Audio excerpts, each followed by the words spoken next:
if you have not heard, yes, the protests are still continuing in France.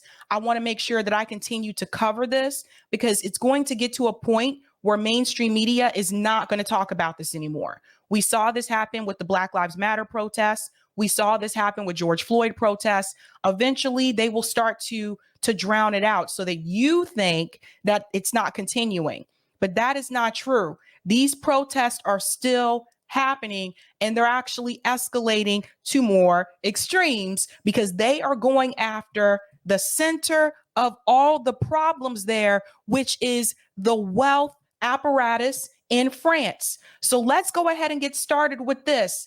Yes, French protesters have stormed the stock exchange in France. This is huge. They're not playing around. They already stormed BlackRock headquarters in France. Now they're going after the stock exchange and much, much more. So let's go ahead and dive in here. French President Emmanuel Macron's new pension reforms have triggered another wave of angry protests in the country. The war cry by French citizens was loud and clear as they hit the streets of Paris. French protesters, they staged a demonstration outside the iconic Arch of La Défense as the CGT union called for nationwide protests. Barging to the offices of stock market operator Euronext in Paris, they demanded big companies to pay up to finance pensions. Waving union flags, the group of 200 to 300 protesters. Now, I want to add here, notice how they just ran into the building like that. I don't know if this facility has security or not, but notice how they just ran in there. They know exactly who is at the root of the problem. And though they have their criticisms about Macron, they know that the stock exchange, they know that BlackRock, they know that these corporate entities have the money to pay for these pension reforms. At the end of the day, you have to go back to the money. And this is what American protesters need to do as well. They need to learn how to make the connection. It's one thing to protest against police brutality, but you need to go to the source of the problems. Where is the money coming from? Who is funding these police departments? Who is funding Cop City? We talked about this before on the show, that a lot of these corporations are actually funding Cop City. You have to go to the source. They understand that, so shout out to them. Encircle the place in red smoke from flares and chanted slogans against Macron.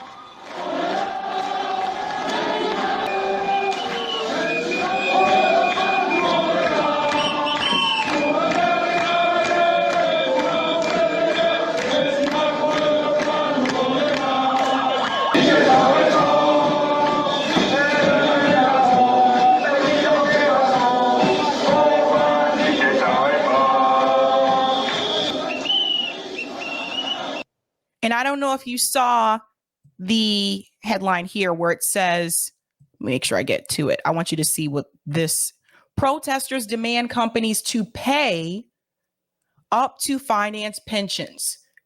They're demanding the companies do it, which is the way it should be.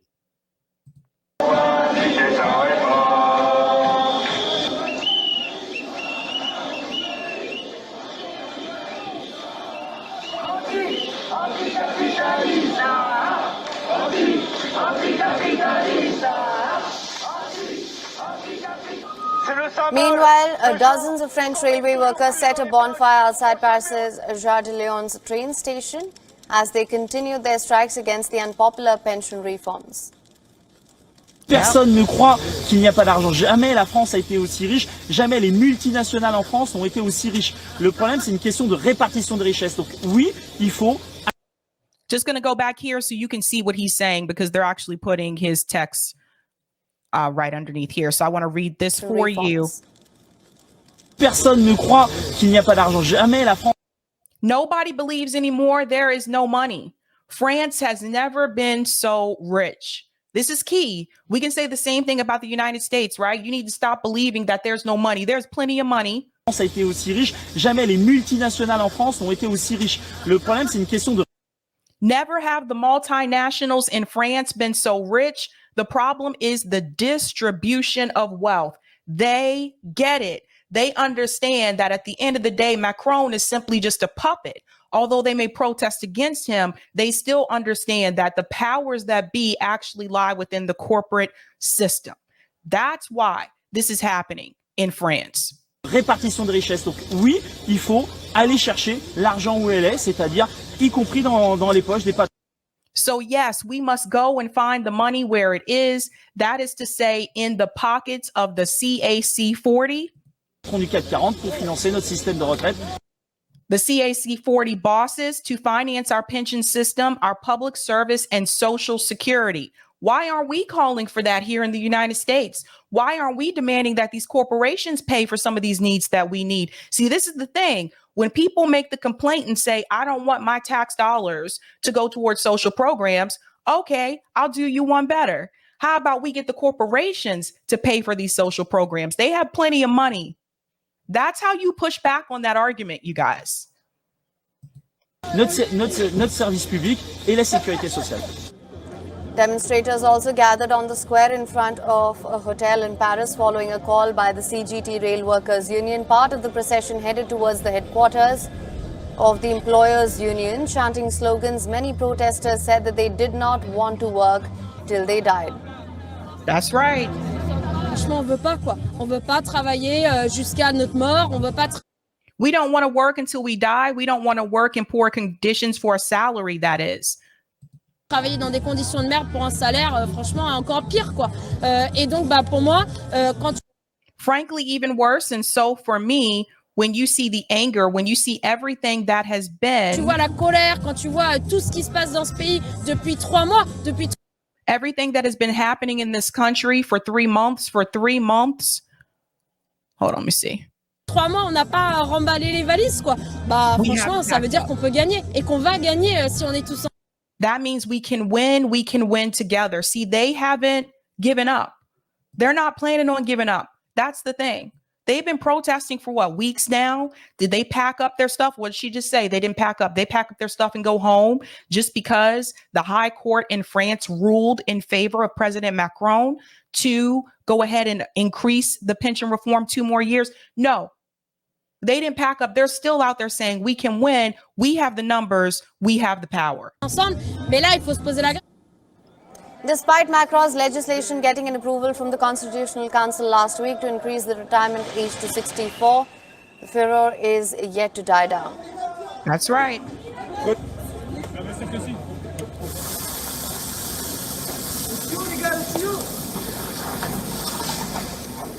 WION is now available in your country. Download.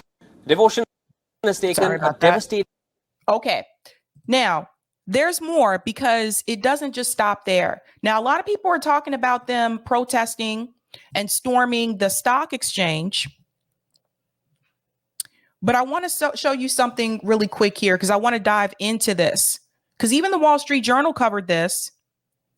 It says protesters against President Emmanuel Macron's pension reform storm stock market operator Euronext building in Paris. So that's the name of the stock exchange building there. Euronext, which runs stock markets across Europe, said protesters entered reception before police evacuated them. Markets faced no disruption, it said. People set off red flares inside the building. The nationwide protest movement against President Emmanuel Macron's pension overhaul has morphed into a populist rebuke of France's establishment. Again, the fight is against the establishment. The fight is not against red team, blue team. They get it. They understand. Last week, protesters stormed the headquarters of luxury conglomerate LVMH, Moet and Hennessy, Louis Vuitton. So this is a very popular company here, very rich company. Notice they refer to it as a luxury conglomerate. Listen to this part. This company, their chief executive is the world's richest man in the world, not the United States. He flies under the radar. This is what I was trying to tell you. Elon Musk, Jeff Bezos, Bill Gates, those are the obvious, easy targets. That's why when a lot of times when politicians call out billionaires, they'll mention those 3 people. But I just told you, I just showed you right here. The chief executive of LVMH, Moet Hennessy, and Louis Vuitton is the richest man in the world. It is no longer Elon Musk, but you don't see people mentioning this individual. Let's go on. President Macron pushed his pension changes through parliament using special constitutional powers, sparing weeks of strikes and protests. And you can see an image here where they stormed Euronext's building. But it doesn't just stop there. They are also building concrete walls to block the highways. Like when I tell you, they're not playing around and they know how to actually get out there and protest and push back against the establishment. They know they need to shut down transportation. They know they need to storm these buildings like BlackRock and the stock exchange. They know what they need to do to be effective. So I want you to see this video here. Let me go ahead and mute this actually. Look at this. Now they have center blocks. They have concrete. They came prepared. This is absolute. I've never seen anything like this in this country. I've never seen anything like, look at this. They have a team of people. Here's a wheelbarrow. Here's the center blocks, right? Let me bring the cement. Look at, and they're working together as a team. They're saying, let's block the highways. They're blocking off the roads. Now, we have blocked off roads here in the United States where people get into the street and they form a line and they block off the highways. And you've seen sometimes it can be effective, sometimes not, because you have some people that will try to drive through the protesters. We've seen that happen before as well. But it's kind of hard to drive through a wall. They get it. They get it. They've seen the protest action in the United States. Oh, the American people, they're standing in line in crowds in the roads to try to block the traffic. We'll do you one better. We're going to build a wall because you can't drive through a damn wall. This is what is missing. Bennett said, my cousin does a way better job. Yeah, I mean, I guess it doesn't have to be perfect, but the fact that they're even going this far, they get it. Now, everyone keeps referring to these protests as a part of the pension reform, but it actually goes deeper than that. Now, I saw this video here on TikTok. This guy really breaks it down. When I tell you, you need to focus on BlackRock, you need to focus on Euronext. Believe me when I say that. This goes deeper than just the pension reform. They understand that these corporations have been trying to destroy life for working class people in France. Now, why does that sound familiar? Because they're doing it to people in the United States as well. Let's get into this TikTok video here. This guy really hits it on the head. Stop scrolling. You need to hear this. This is important to Americans as well as the French. The real story about what's going on with France is not really about the retirement age being raised. Here, you can pause to read. So what's really going on, and the reason there's all these protests at BlackRock, is BlackRock administers the French pension fund. Yep. Well, BlackRock put the French pension fund in a bunch of bad investments knowingly in order to protect itself. And now the French realize that when commercial real estate tanks, and it's going to tank, it's already happening, because people are working from home, and that's why you see them trying to make so many positions hybrid now, because they have to have someone coming into that office, or that office space that they own is worthless. That piece right there. Notice how President Biden started to push companies to make their employees to come back into the office. Remember that? Okay. And what did I tell you? I said, why would he do that during a time when the gas prices are as high as they are? That was not his decision. That decision was coming from corporate powers above Joe Biden, from these companies like BlackRock and Vanguard.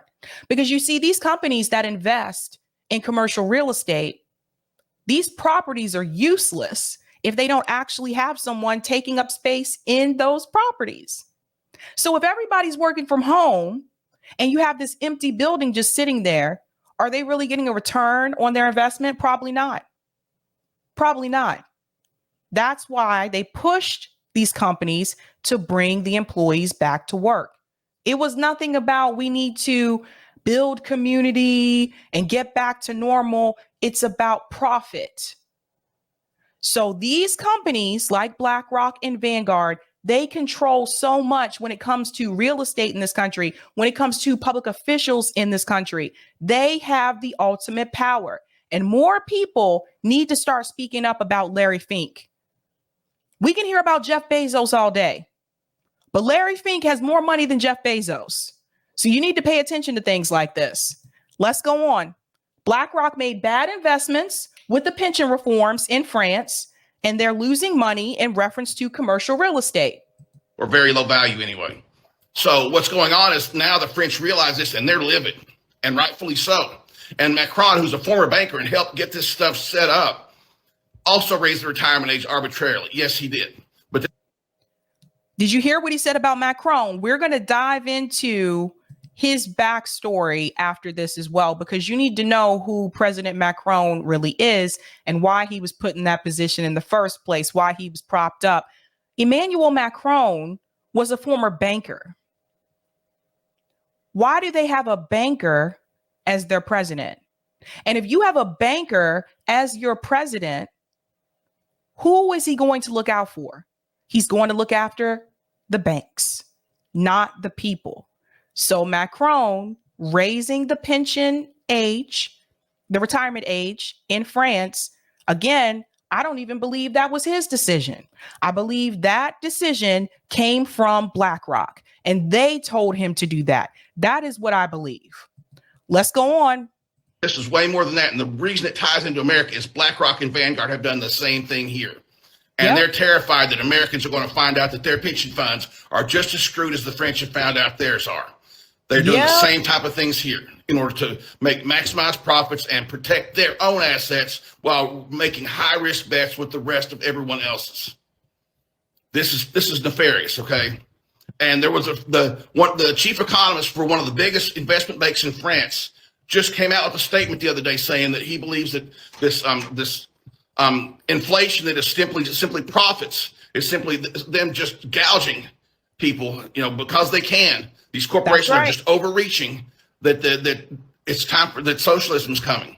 Because now listen to this for just a second. He is 100%. He nails it on the head.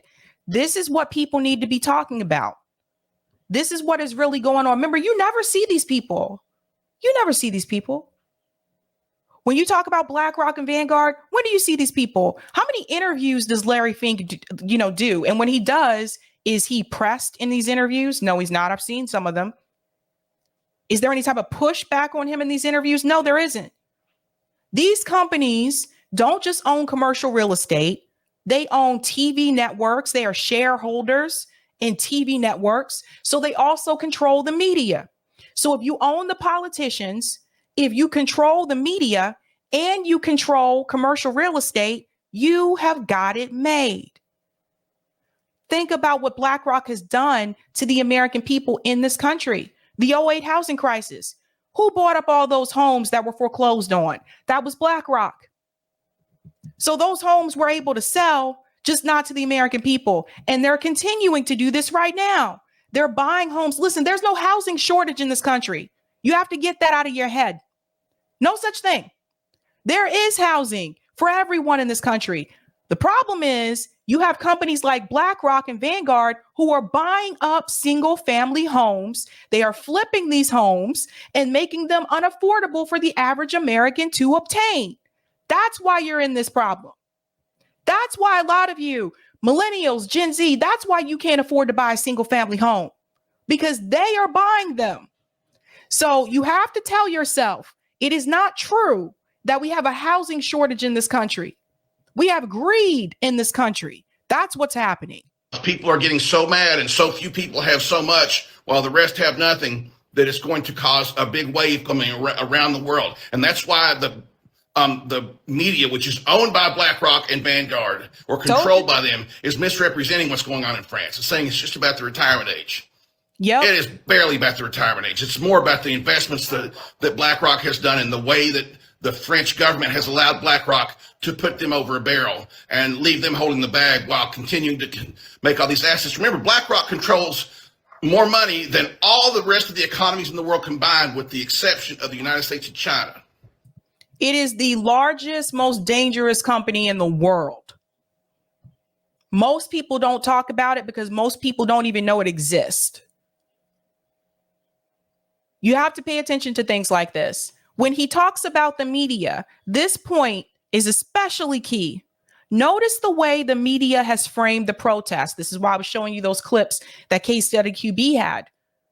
They make it seem like the protesters are the ones who are irrational. The protesters are the ones who are in the wrong. They use words like chaos or this crazy violence is happening so that the American people will believe, God, those people in France are crazy. Shouldn't they be happy that they have this, and that? That's on purpose. This is what the media does. They protect the corporations at all costs. You have to get that. The politicians protect the corporations at all costs. This is why somebody who's running on a message, calling out the billionaires, saying they only want to do a grassroots campaign, this is why these people never get in. This is why someone like a Bernie Sanders is not going to win. This is why the DNC will stop it. You get it? Like, this is why. This is exactly why. Because if those people got in, they decide not to do the bidding of the corporations, then that is it for the corporations. We don't really make a lot of decisions that you think we make in this country. Some of these decisions have already been made. In France, the people there have figured it out. That's too much power in too few people's hands. People that are not elected, people that are just chosen for their, I mean, you can't have a soul and be on the board at BlackRock, obviously. That's right. You need to get mad. You need to stay mad, but you need to remember who to be mad at. You're mad at BlackRock and you're mad at the rich guy on the hill who's doing this. You're not mad at your neighbor. This back and forth going between each other is how they keep us from uniting against them. And I'm seeing that more and more.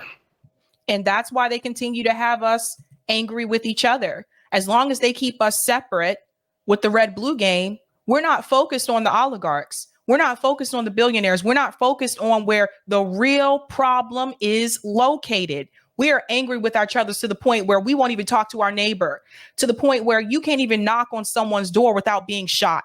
That is what is happening in this country.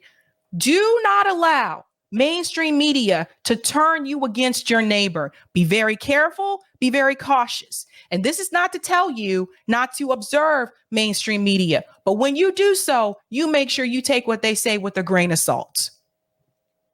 That's my advice for you. So it's time.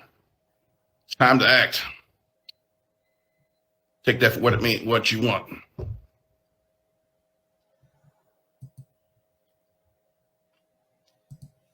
I really do appreciate that gentleman making that statement, because I sincerely hope that video has gone viral, because more people need to know what is actually happening behind the scenes. Now, we talked about Emmanuel Macron's background. Yes.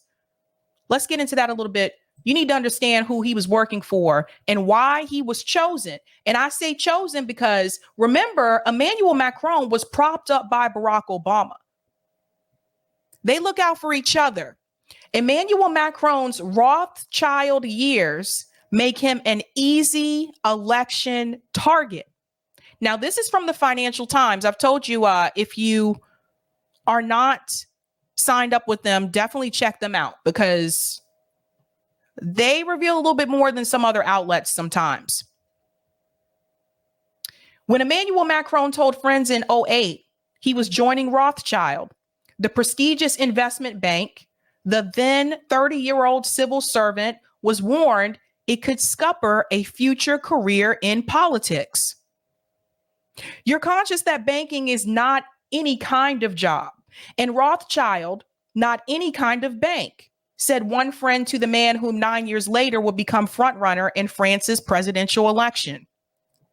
Macron shrugged off the warnings and learned the ropes of debt restructuring and mergers and acquisitions, earning $2.9 million and a nickname, the Mozart of finance, for his role advising Nestle on its $12 billion acquisition of a unit in Pfizer in 2012. So now you have Nestle working together with Pfizer, and you had President Macron advising them. Again, he's protecting the corporations, and he's still doing that today. Rothschild, he found himself at the heart of French business intrigues, acquiring the codes and jargon of a world where careers largely depend on having attended the right elite university. The right elite university. He's one of them. So was Barack Obama. So, of course, Barack Obama would prop him up. These people have class solidarity. They all work together. All these oligarchs, all these wealthy like businessmen, they stand by each other and back each other, and they have each other's back. Now, with France still scarred by the global financial crisis, Mr. Macron's 4-year investment banking stint has made him an easy target for rivals in a presidential contest fraught with scandals and populist jabs. Far-right leader Marine Le Pen, who opinion polls suggest will face Mr. Macron in election's decisive runoff round in May, has portrayed the centrist politician as a candidate of finance. Socialist candidate Benet Hamon has demanded that Mr. Macron disclose the list of his wealthy donors, while hard left Jean-Luc has pointed to the power of money behind his candidacy. So you have to remember, even when he first ran, this is going back the first time, even when he first ran, people had issues with his connection to capital and wealth. Even the pro-business Republican Party, whose candidate Francois Fillon is embroiled in a corruption probe involving a billionaire friend, released a drawing of the rookie politician with a hooked nose and top hat, tapping into 1930s anti-Semitic conspiratorial imagery. Mr. Fillon has apologized. Mr. Macron said his business connections would not influence his policies. Mr. Macron said his business connections would not influence his policies. How's that looking right now? This is why I say people talk a good game when they are running for office. People actually believe this. People actually believed someone who was a freaking banker, an investment banker, would not allow his business decisions to influence his policies? No way. No freaking way. The presidential hopeful is not the first French politician with experience in finance. Georges Pompidou, I hope I said that correctly. Georges Pompidou worked at Rothschild for 8 years before becoming Charles de Gaulle's prime minister and successor in the Elysee Palace in 1960. But the Eurozone debt crisis and an underlying suspicion of money and capitalism have deepened anti-bank sentiment, according to Luc Rubin, a professor of sciences Po Civipouf. My French is bad. I'm so sorry. Most candidates are vowing to reign in finance. This makes Macron look like the candidate of the globalized elite. And there he is there. Former Rothschild's colleagues and clients who worked with Mr. Macron describe a hardworking, ambitious beginner who learned fast and had a gift for empathy with clients. The graduate of ENA, the elite school that breeds France's future leaders, came recommended by powerful alumni of the institution, yada, yada. Now, why am I bringing this up? This is actually not that much different from what happens here in the United States. Notice they mentioned the elite institutions. How many politicians do we have in DC that went to Harvard, that went to Yale, that went to Stanford? Similar process where those elite institutions, those are the people that they seek out to prop up in politics. That was your Barack Obama. That was your Hillary Clinton. That was your Bill Clinton. This is not something that is unusual. So yes, France may have different policies when compared to the United States, but it is very clear to me they are still following that same model where these corporate elite and these elite institutions are handpicking people to be politicians in these countries, and to support and back the corporate class. That's what I want you to remember. That's what I want you to take home with you. This is why I continue to say, it doesn't matter who you have in. If you don't get the money out, if you don't break away from the corporations, if you don't separate the political space from the corporate powers that be, it will be very difficult to make these changes through electoral politics. People have a lot of dreams and goals, and some of these people have good intentions when they are running for office. But the reality is, you either get on board and you keep your seat, or you oppose it and you never have a seat. That's what you see happening with the squad. That's what happened with Bernie Sanders. And for all these people that's trying to run right now through the Democratic Party, the Republican Party, the same thing is going to happen to them. Time to wake up.